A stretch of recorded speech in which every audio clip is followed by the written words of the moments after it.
Ai, Doamne, dar ce-ai văzut tu, mamă? Cine e mămușica lui mama? Cine?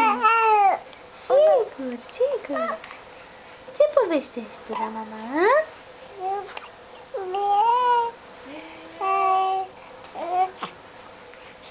Oi, ce povestește, măi?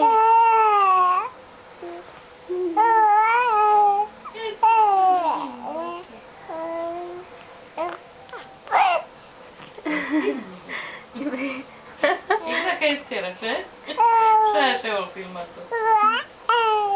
Da? Așa? Singure, mamă. Cine îți spune la mama?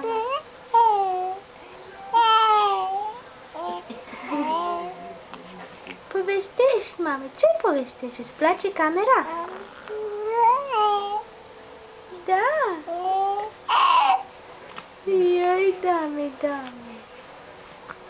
Ioi, Doamne, dragă lui mama. Hai, uite aici e camera, mama. Da.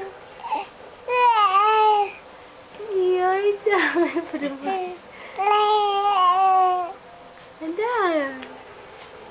Îți place camera ție, așa-i, mama? Îți place? Îi place, cred că, camera și de aia. Așa-i?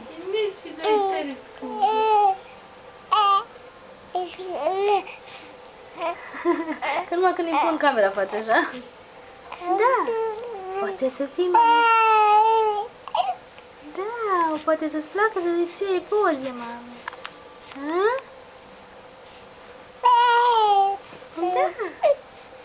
Da. Wow.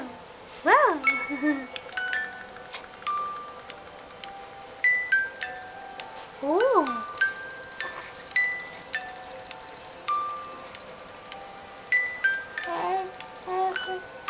Da.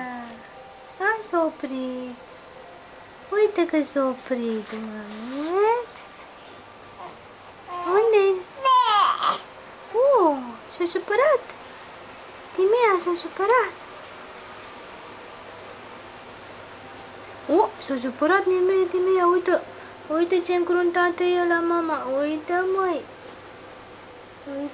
Ochișorii la mama.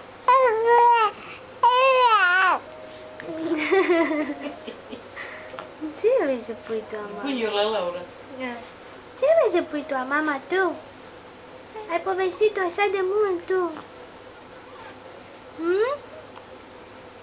Cine a povestit la mama așa mult? Timea? Da. Fetița lui mama, singur. A povestit el la mama ea. Hai zi